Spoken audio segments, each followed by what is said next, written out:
At this hour, I'm Christina Aguayo in Dallas, and here are your top stories. The recent underground tunnel stemming from Ciudad Juarez and leading into El Paso, Texas, has been linked to Mexican drug cartels who are using sophisticated construction methods, according to experts.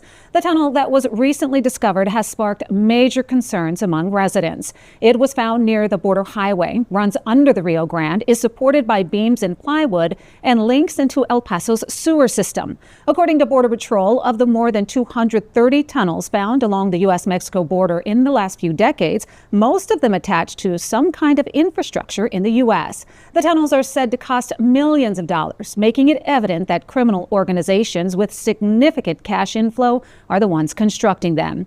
Border Patrol also pointing out that the tunnels work both ways, with possible money, ammo, and weapons heading into Mexico, with drugs or humans crossing into the U.S.